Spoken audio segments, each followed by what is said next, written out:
Le vaincu est une cause de malheur pour le vainqueur, comme le vainqueur pour le vaincu. Un seul fils lui est né, pour une vie courte, et même, il vieillit sans mes soins, puisque bien loin de la patrie, je reste devant toi à faire du mal à toi et à tes fils. Un usage modéré de la force qui seul permettrait d'échapper à l'engrenage démontrait une vertu plus qu'humaine, aussi rare qu'une constante dignité dans la faiblesse. D'ailleurs, la modération non plus n'est pas toujours son péril, car le prestige qui constitue la force plus qu'aux trois quarts est fait avant tout de la superbe indifférence du fort pour le faible, indifférence si contagieuse qu'elle se communique à ceux qui en sont l'objet. Mais ce n'est pas d'ordinaire une pensée politique qui conseille l'excès. C'est la tentation de l'excès qui est presque irrésistible. Des paroles raisonnables sont parfois prononcées dans l'Iliade. Celles de Thersites le sont au plus haut degré. Celles d'Achille et Hitée le sont aussi. Rien ne me vaut la vie, même tout le bien qu'on dit que contient Ilion, la cité si prospère, car on peut conquérir le bœuf, les gras moutons. Une vie humaine, une fois partie, ne se reconquiert plus. Mais les paroles raisonnables tombent dans le vide. Si un inférieur en prononce, il est puni et se tait. Si c'est un chef, il n'y conforme pas ses actes. Et il se trouve toujours au besoin d'un Dieu pour conseiller la déraison. À la fin, l'idée même qu'on puisse vouloir échapper à l'occupation donnée par le sort en partage, celle de tuer et de mourir, disparaît de l'esprit. Nous, à qui Zeus, dès la jeunesse, a assigné jusqu'à la vieillesse de peiner, dans des douloureuses guerres, jusqu'à ce que nous périssions jusqu'au dernier. Ces combattants déjà, comme si longtemps plus tard ceux de Craon, se sentaient tous condamnés. Ils sont tombés dans cette situation par le piège le plus simple. Au départ, leur cœur est léger comme toujours quand on a pour soi une force et contre soi le vide. Leurs armes sont dans leurs mains. L'ennemi est absent. Excepté quand on a l'âme abattue par la réputation de l'ennemi, on est toujours beaucoup plus fort qu'un absent. Un absent n'impose pas le joug de la nécessité. Nulle nécessité n'apparaît encore à l'esprit de ceux qui s'en vont ainsi. Et c'est pourquoi ils s'en vont comme pour un jeu, comme pour un congé, hors de la contrainte quotidienne. Où sont parties nos vantardises, quand nous nous affirmions si braves, celles qu'Alemnos vaniteusement vous déclamiez, en vous gorgeant des chairs de bœufs aux cornes droites, en buvant dans les coupes qui débordaient de vin, qu'à 100 ou à 200 de ces Troyens chacun tiendrait tête au combat, et voilà qu'un seul est trop pour nous. Même une fois éprouvée, la guerre ne cesse pas aussitôt de sembler un jeu. La nécessité propre à la guerre est terrible, tout autre que celle liée aux travaux de la paix. L'âme ne s'y soumet que lorsqu'elle ne peut plus s'y échapper. Et tant qu'elle y échappe, elle passe des jours vides de nécessité, des jours de jeu, de rêve, arbitraires et irréels. Le danger est alors une abstraction. Les vies qu'on détruit sont comme des jouets brisés par un enfant et aussi indifférentes. L'héroïsme est une pose de théâtre et souillée de vantardise. Si de plus pour un moment un afflux de vie vient multiplier la puissance d'agir, on se croit irrésistible en vertu d'une aide divine qui garantit contre la défaite et la mort. La guerre est facile alors et aimée bassement. Mais chez la plupart, cet état ne dure pas. Un jour vient où la peur, la défaite, la mort des compagnons chéris fait plier l'âme du combattant sur la nécessité. La guerre cesse alors d'être un jeu ou un rêve. Le guerrier comprend enfin qu'elle existe réellement. C'est une réalité dure, infiniment trop dure pour pouvoir être supportée, car elle enferme la mort. La pensée de la mort ne peut pas être soutenue, sinon par éclair, dès qu'on sent que la mort est en effet possible. Il est vrai que tout homme est destiné à mourir et qu'un soldat peut vieillir parmi les combats. Mais pour ceux dont l'âme est soumise au joug de la guerre, le rapport entre la mort et l'avenir n'est pas le même que pour les autres hommes. Pour les autres, La mort est une limite imposée d'avance à l'avenir. Pour eux, elle est l'avenir même, l'avenir que leur assigne leur profession. Que des hommes aient pour avenir la mort, cela est contre nature. Dès que la pratique de la guerre a rendu sensible la possibilité de mort qu'enferme chaque minute, la pensée devient incapable de passer d'un jour à son lendemain sans traverser l'image de la mort.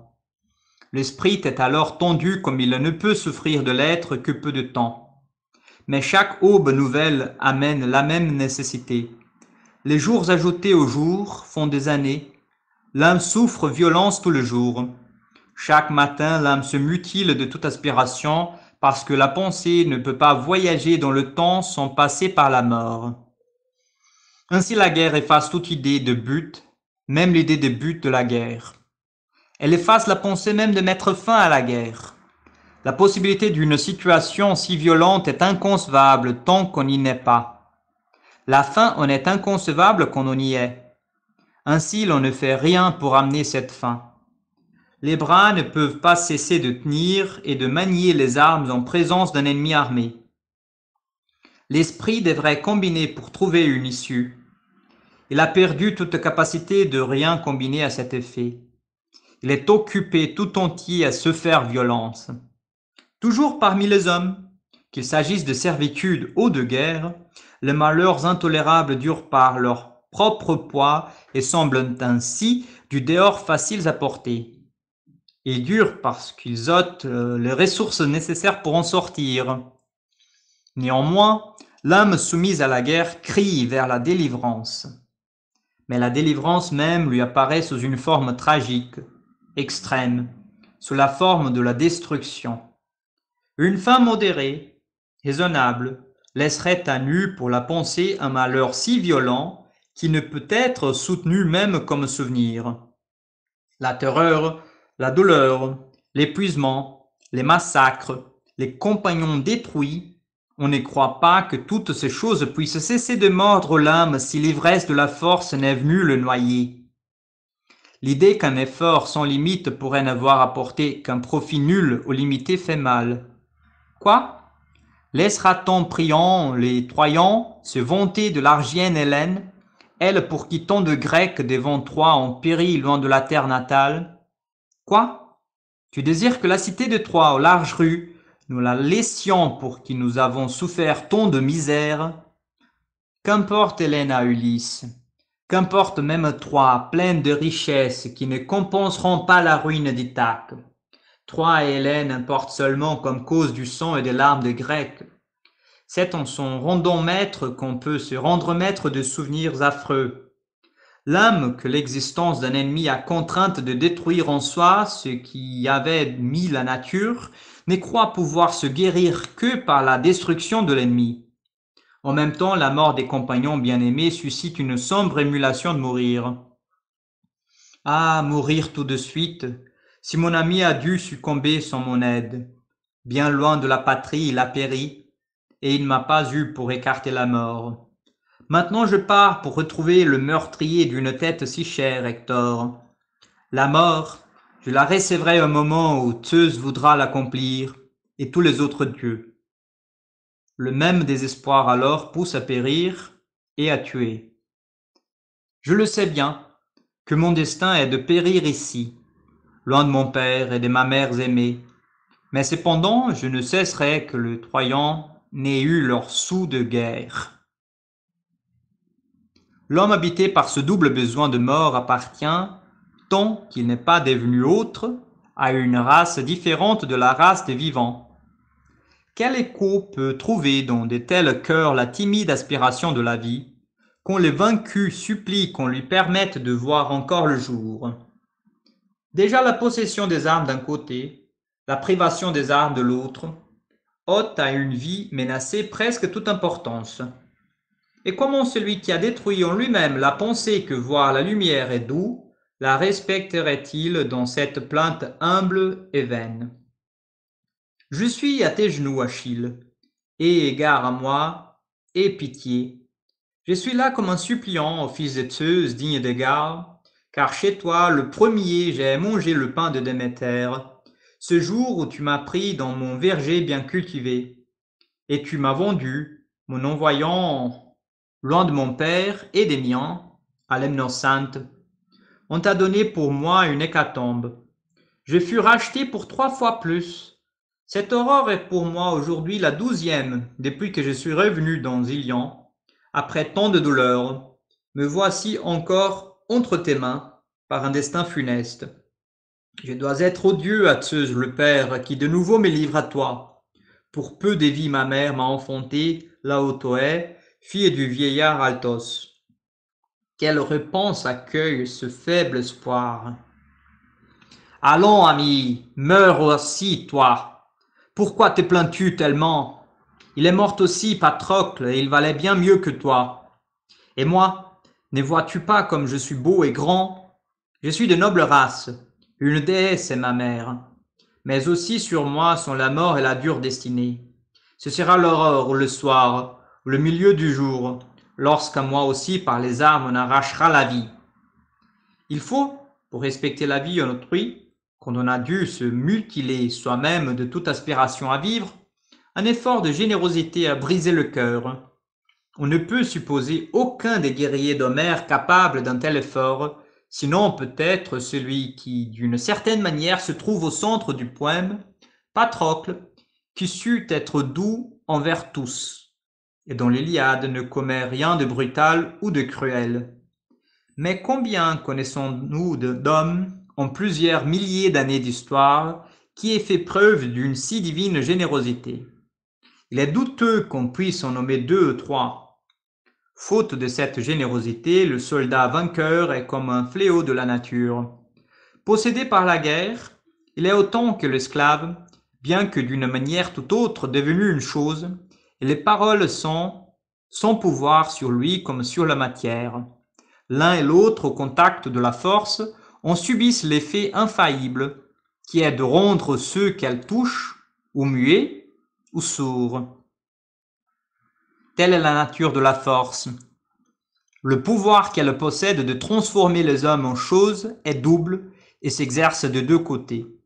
Elle pétrifie différemment, mais également, les âmes de ceux qui la subissent et de ceux qui la manient. Cette propriété atteint le plus haut degré au milieu des armes, à partir du moment où une bataille s'oriente vers une décision.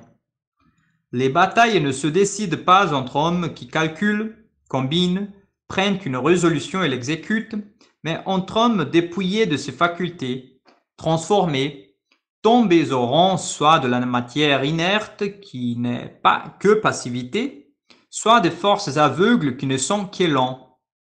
C'est là le dernier secret de la guerre, et l'Iliade l'exprime par ces comparaisons, où les guerriers apparaissent comme les semblables soit de l'incendie, de l'inondation, du vent, de bêtes féroces, de n'importe quelle cause aveugle de désastre, soit des animaux peureux, des arbres, de l'eau, du sable, de tout ce qui est mu par la violence des forces extérieures. Grecs et Troyens, d'un jour à l'autre, parfois d'une heure à l'autre, subissent tour à tour l'une et l'autre transmutation. Comme par un lion qui veut tuer des vaches sont assaillis, qui dans une prairie marécageuse et vaste paissent, par milliers, toutes elles tremblent. Ainsi alors les Achiens, avec panique, furent mis en fuite par Hector et par Zeus le Père, tous, comme lorsque le feu destructeur tombe sur l'épaisseur d'un bois. Partout en tournoyant le vent le porte. Alors le fût, arraché, tombe sous la pression du feu violent. Ainsi l'Atride d'Agamemnon faisait tomber les têtes des Troyens qui fuyaient. L'art de la guerre n'est que l'art de provoquer de telles transformations, et le matériel, les procédés, la mort même infligée à l'ennemi ne sont que de moyens à cet effet. Il a pour véritable objet l'âme même des combattants. Mais ces transformations constituent toujours un mystère, et les dieux en sont les auteurs, eux qui touchent l'imagination des hommes. Quoi qu'il en soit, cette double propriété de pétrification est essentielle à la force, et une âme placée au contact de la force n'y échappe que par une espèce de miracle. De tels miracles sont rares et courts. La légèreté de ceux qui manient sans respect les hommes et les choses qu'ils ont ou croient avoir à leur merci, le désespoir qui contraint le soldat à détruire, l'écrasement de l'esclave et du vaincu, les massacres, tout contribue à faire un tableau uniforme d'horreur. La force en est le seul héros. Il en résulterait une morne monotonie s'il n'y avait, parsemés çà et là, des moments lumineux, moments brefs et divins, où les hommes ont une âme. L'âme qui s'éveille ainsi, un instant, pour se perdre bientôt après par l'empire de la force, s'éveille pure et intacte. Il n'y apparaît aucun sentiment ambigu, compliqué ou trouble. Seul le courage et l'amour y ont place. Parfois un homme trouve ainsi son âme en délibérant avec lui-même, quand il cessait, comme Hector devant Troie, son secours, des dieux ou des hommes, à faire tout seul face au destin. Les autres moments où les hommes trouvent leur âme sont ceux où ils aiment. Presque aucune forme pure de l'amour entre les hommes n'est absente de l'Iliade. La tradition de l'hospitalité même, après plusieurs générations, l'emporte sur l'aveuglement du combat. Ainsi je suis pour toi un hôte aimé au sein d'Argos, évitons les lances l'un de l'autre et même dans la mêlée. L'amour du fils pour les parents, du père, de la mère pour le fils, est sans cesse indiqué d'une manière aussi brève que touchante. Elle répondit, Thétis, en répandant des larmes. Tu m'es né pour une courte vie, mon enfant, comme tu parles. De même l'amour fraternel. Mes 3 frères qui m'avaient enfanté une seule mère si chérie. L'amour conjugal, condamné au malheur, est d'une pureté surprenante. L'époux, en évoquant les humiliations de l'esclavage qui attendent la femme aimée, omet celles dont la seule pensée suivrait d'avance leur tendresse. Rien n'est si simple que les paroles adressées par l'épouse à celui qui va mourir. Il vaudrait mieux pour moi, si je te perds, être sous terre. Je n'aurai plus d'autre recours quand tu auras rencontré ton destin. Rien que de mots. Non moins touchantes sont les paroles adressées à l'époux mort. Mon époux, tu es mort avant l'âge, si jeune, et moi, ta veuve, tu me laisses seul dans ma maison, notre enfant encore tout petit, que nous avons eu, toi et moi, malheureux, et je ne pense pas que jamais il soit grand. Car tu ne m'as pas, en mourant de ton lit, tendu les mains. Tu n'as pas dit une sage parole pour que toujours j'y pense jour et nuit en répandant de larmes. La plus belle amitié, celle entre compagnons de combat, fait le thème des derniers chants. Mais Achille pleurait, songeant ton compagnon bien-aimé, le sommeil ne le prit pas, qui dente tout. Il se retournait çà et là. Mais le triomphe le plus pur de l'amour, la grâce suprême de guerre, c'est l'amitié qui monte au cœur des ennemis mortels. Elle fait disparaître la faim de vengeance pour le fils tué, pour l'ami tué. Elle efface par un miracle encore plus grand la distance entre bienfaiteur et suppliant, entre vainqueur et vaincu. Mais quand le désir de boire et de manger fut apaisé, alors le Dardagnan en priant se prit à admirer Achille, combien il était grand et beau, il avait le visage d'un dieu. Et à son tour le Dardagnan en priant fut admiré d'Achille, qui regardait son beau visage et qui écoutait sa parole.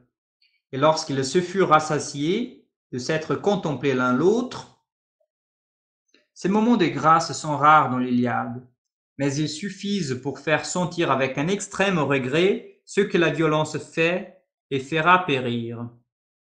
Pourtant, une telle accumulation de violence serait froide sans un accent d'inguérissable amertume qui se fait continuellement sentir, bien qu'indiqué souvent par un seul mot, souvent même par une coupe de verre, par un rejet.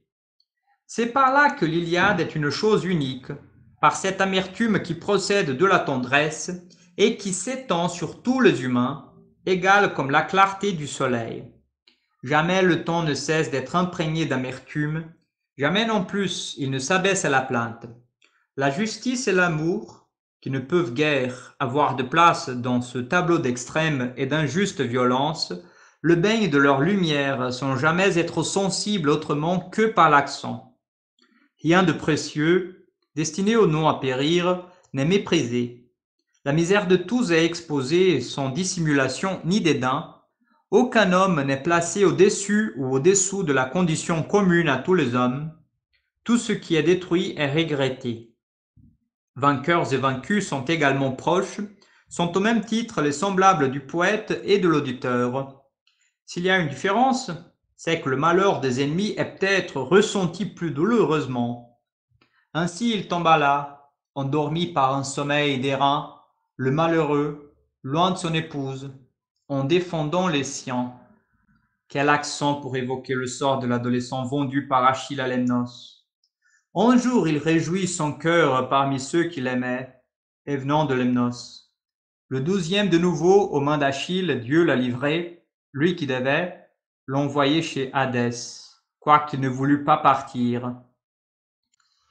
Et le sort de Forbes, celui qui n'a vu qu'un seul jour de guerre.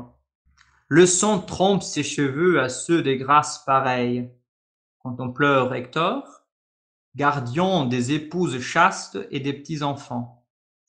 Ces mots sont assez pour faire apparaître la chasteté souillée par force et les enfants livrés aux armes. La fontaine aux portes de Troie devient un objet de regret poignant quand Hector la dépasse en courant pour sauver sa vie condamnée. Là se trouvait de larges lavoirs tout auprès, bœufs tout en pierre, où le vêtement resplendissant était lavé par les femmes de Troie et par les filles si belles. Auparavant, pendant la paix, avant que ne viennent les Achaéens. C'est par là qu'ils coururent, fouillant, et l'autre derrière poursuivant. Toute l'Iliade est sous l'ombre du malheur le plus grand qui soit parmi les hommes, la destruction d'une cité. Ce malheur n'apparaîtrait pas plus déchirant si le poète était né à Troie.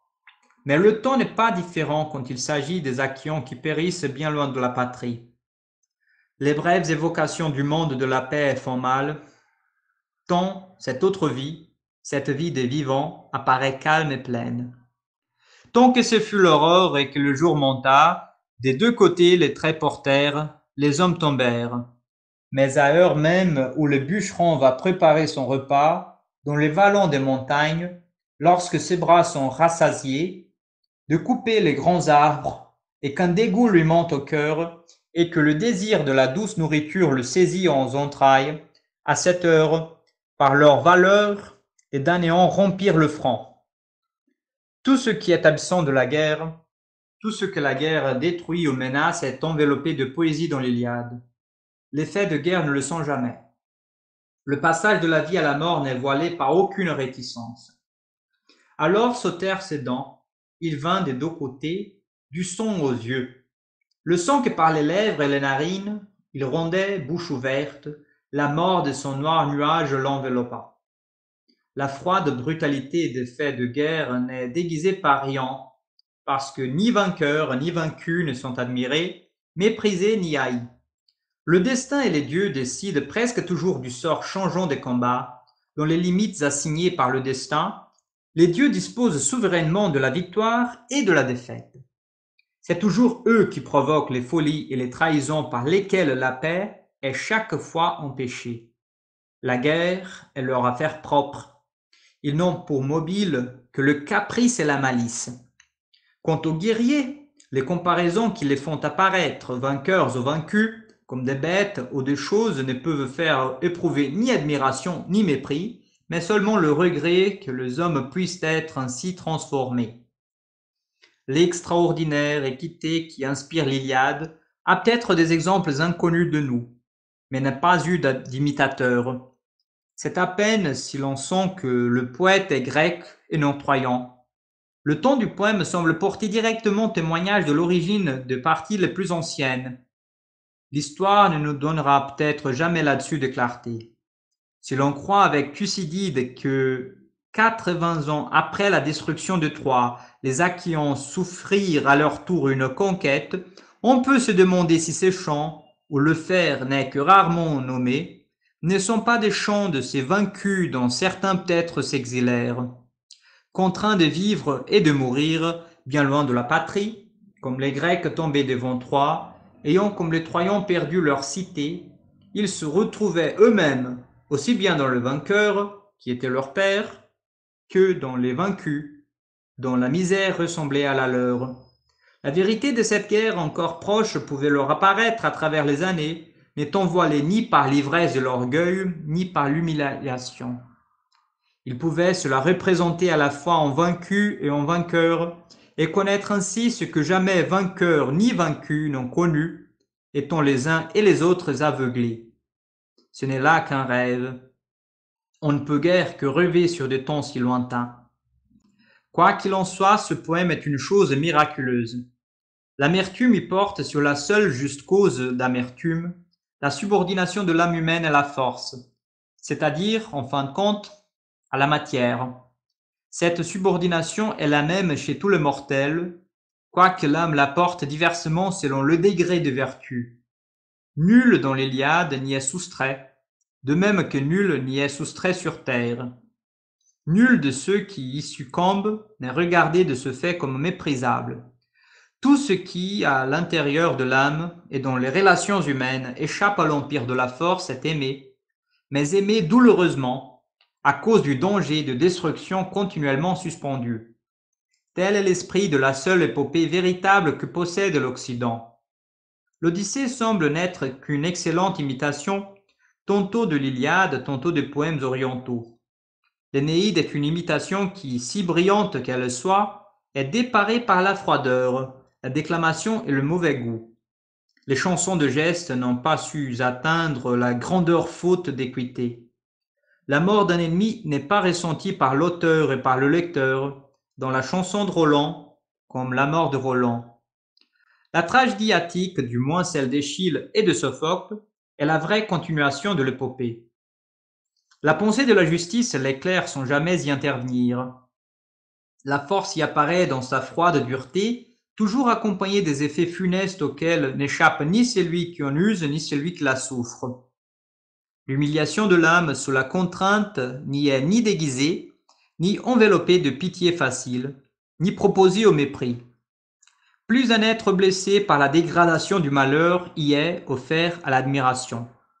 L'Évangile est la dernière et merveilleuse expression du génie grec, comme l'Iliade en est la première. L'esprit de la Grèce s'y laisse voir non seulement en ce qu'il y est ordonné de rechercher à l'exclusion de tout autre bien, le royaume et la justice de notre Père céleste, mais aussi en ce que la misère humaine y est exposée, et c'est là chez un être divin en même temps qu'humain.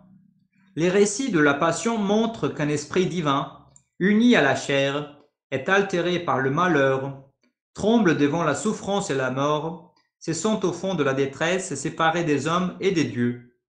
Le sentiment de la misère humaine leur donne cette action de simplicité qui est la marque du génie grec et qui fait tout le prix de la tragédie attique et de l'Iliade.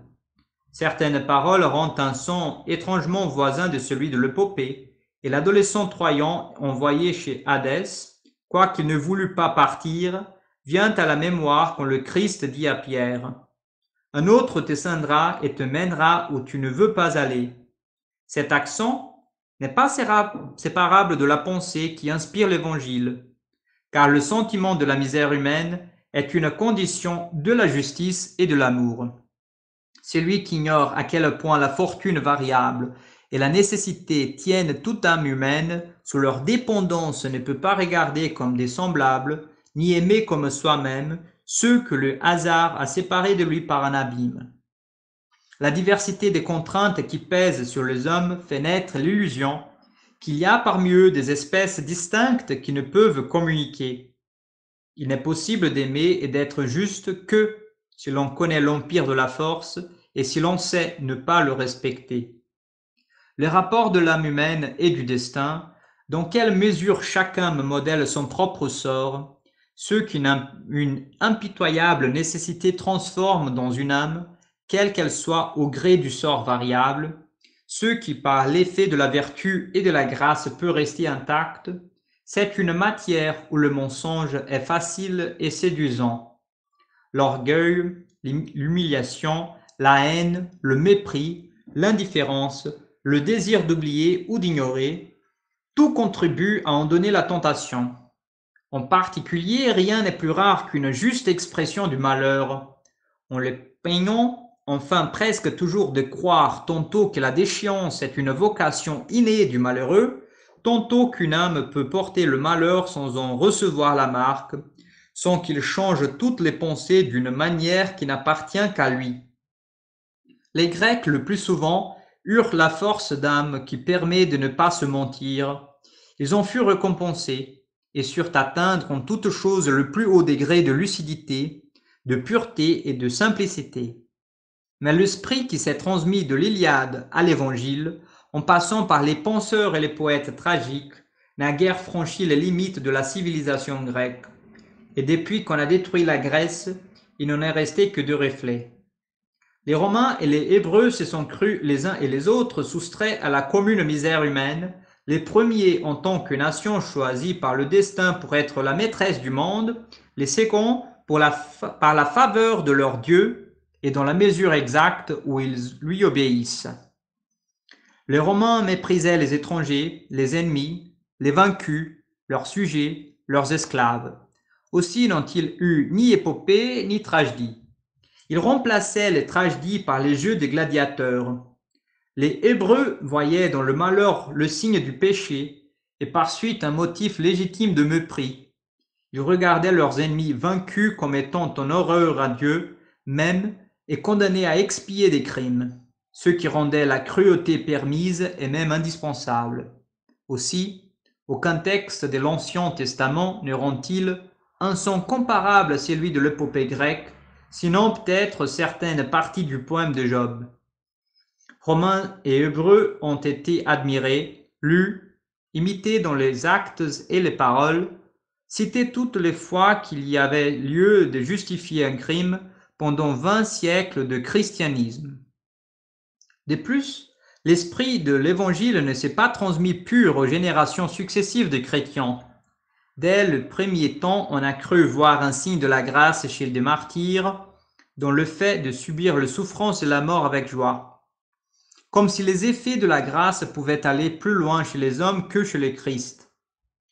Ceux qui pensent que Dieu lui-même, une fois devenu homme, n'a pu avoir devant les yeux la rigueur du destin sans en trembler d'angoisse, auraient dû comprendre que seuls peuvent s'élever en apparence au-dessus de la misère humaine les hommes qui déguisent la rigueur du destin à leurs propres yeux, par le secours de l'illusion, de l'ivresse et du fanatisme. L'homme qui n'est pas protégé par l'armure d'un mensonge ne peut souffrir la force sans en être atteint jusqu'à l'âme. La grâce peut empêcher que cette atteinte le corrompe, mais elle ne peut pas empêcher la blessure. Pour l'avoir trop oublié, la tradition chrétienne n'a su retrouver que très rarement la simplicité qui rend poignante chaque phrase des récits de la Passion. D'autre part, la coutume de convertir par contrainte à voiler les effets de la force sur l'âme de ceux qui la manient. Malgré la brève ivresse causée lors de la Renaissance par la découverte de l'être grec, le génie de la Grèce n'a pas ressuscité au cours de 20 siècles. Il en apparaît quelque chose dans Villon, Shakespeare, Cervantes, Molière et une fois dans Racine. La misère humaine est mise à nu à propos de l'amour, dans l'école de femmes, dans Phèdre. Étrange siècle d'ailleurs, où, au contraire de l'âge épique, il n'était permis d'apercevoir la misère de l'homme que dans l'amour, au lieu que les effets de la force dans la guerre et dans la politique devaient toujours être enveloppés de gloire. On pourrait peut-être citer encore d'autres noms, mais rien de ce qu'ont produit les peuples d'Europe ne vaut le premier poème connu qui soit apparu chez l'un d'eux. Ils retrouveront peut-être le génie épique quand ils sauront ne rien croire à l'abri du sort, ne jamais admirer la force, ne pas haïr les ennemis et ne pas mépriser les malheureux. Il est douteux que ce soit pour bientôt. Fin de la lecture par Raphaël Silva.